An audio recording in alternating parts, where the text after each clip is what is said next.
என்னது மாநாடு படம் ரியல் லைஃப்ல இவருக்கு நடந்திருக்கா? ஆமாங்க. டைம் லூப் ஆகி நடந்த விஷயம் திரும்ப திரும்ப இவருக்கு நடந்திருக்குன்னு சொன்னா உங்களால நம்ப முடியுதா? நடிகர் சிலம்பரசனுடைய நடிப்புல வெங்கட் பிரபுவுடைய இயக்கத்துல மாநாடு அப்படிங்கிற திரைப்படம் வெளியாகுச்சு. இந்த திரைப்படத்துடைய வித்தியாசமான கதைக்களம் பாத்தீங்கன்னா பல பேரையும் ஈர்த்துச்சுன்னு சொல்லலாம். இந்த திரைப்படத்துல டைம் லூப் அப்படிங்கிற கான்செப்ட்ல எடுத்திருப்பாங்க. அதாவது நடந்த ஒரு விஷயமே திரும்ப திரும்ப நடக்கும் கதை தான் இந்த திரைப்படத்துடைய கதையே. சோ இந்த மாதிரியான டைம் லூப் அப்படிங்கிற விஷயம் ஒருத்தருக்கு ரியல் லைஃப்ல நடந்திருக்கு. இந்த கதை திரைப்படமாக பார்க்கும்போது நல்லா தான் இருக்கும். ஆனா உண்மையில இப்படி ஒரு சம்பவம் நடக்க சாத்தியமே இல்ல அப்படின்னு நம்ம எல்லாருக்குமே தெரியும். ஆனாலும் கூட பாருங்க உண்மையாக ஒருவருக்கு மாநாடு திரைப்படத்தில் வரக்கூடிய அப்துல் காலிக் கதாபாத்திரத்துக்கு நடக்கிற மாதிரியே டைம் லூப் விஷயம் நடந்திருக்கு. அவருடைய வாழ்க்கையில நடந்திருக்கு. அதுவும் 1-2 நாட்கள் மட்டும் கிடையாதுங்க.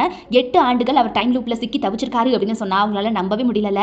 ஆமா அது உண்மைதான். பிரிட்டிஷ் நாட்டில் இருக்கக்கூடிய மெடிக்கல் கேஸ் ஜெனரல் பதிவேட்ல இது குறித்த தகவல்கள் இப்பவும் இருக்கு. இதை படிக்கும்போது பாத்தீங்கன்னா பல பேருக்கும் சுவாரஸ்யமா இருக்குமா ஆச்சரியமா இருக்குமா. ஆனா அந்த தகவல்கள் எல்லாமே பாத்தீங்கன்னா அந்த பதிவேட்ல உண்மையாக தான் குறிப்பிடப்பட்டிருக்குன்னு சொல்றாங்க.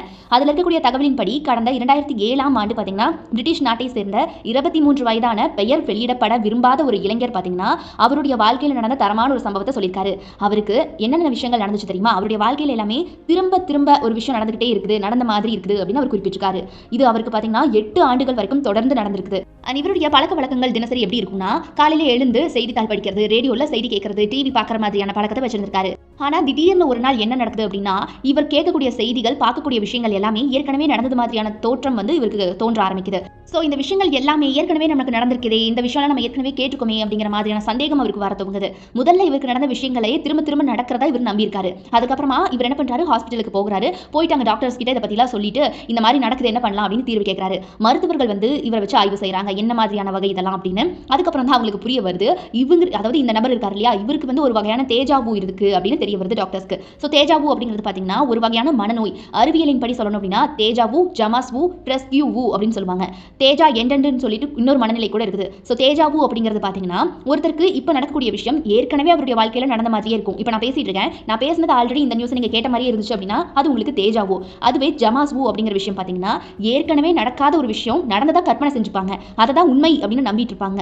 அடுத்ததா பிரஸ்கியூவு அப்படின்னா நடந்த விஷயம் ஏற்கனவே கிட்டத்தட்ட நடந்திருக்கு அல்லது நடக்கும் விஷயத்தை போலவே வேறொரு விஷயம் வேற இடத்துல நடந்ததாக உங்களுக்கு தோண ஆரம்பிக்கும். லாஸ்டா தேஜா எண்டெண்ட் அப்படிங்கிறது பாத்தீங்கன்னா நடக்கிறத வச்சு பாத்தீங்கன்னா ஏற்கனவே வேற ஏதாவது இடத்துல இது நடந்திருக்கோ அப்படிங்கிற சந்தேகம் உங்களுக்கு இருக்கும். அது போக ஏதாவது ஒரு சத்தத்தை கேட்டா கூட இந்த சத்தம் நமக்கு ஆல்ரெடி பழக்கமான சத்தம் அப்படிங்கிற ஒரு மனநிலை இருந்துட்டே இருக்கும். சோ பிரிட்டிஷ் இளைஞருக்கு பாத்தீங்கன்னா தேஜாவு அப்படிங்கிற நிலை தான் இருந்திருக்குது. சோ இதை வச்சுதான் அவர் சொல்லியிருக்காரு என் வாழ்க்கையில டைம் லூப் ஆகுது அப்படின்னு சொல்லிட்டு. இந்த நிலை ஏன் ஏற்படுது தெரியுமா? இதுக்கு விளக்கம் கொடுத்திருக்காங்க மருத்துவர்கள். அதாவது நம்முடைய மூளையில 2 வகை இருக்கும். ஒன்னு நீண்ட கால நினைவுகளை சேமிக்கும் பகுதின்னு ஒரு பகுதி இருக்கும், குறுகிய கால நினைவுகளை சேமிக்கும் பகுதின்னு சொல்லிட்டு 2 பகுதிகள் இருக்கும்.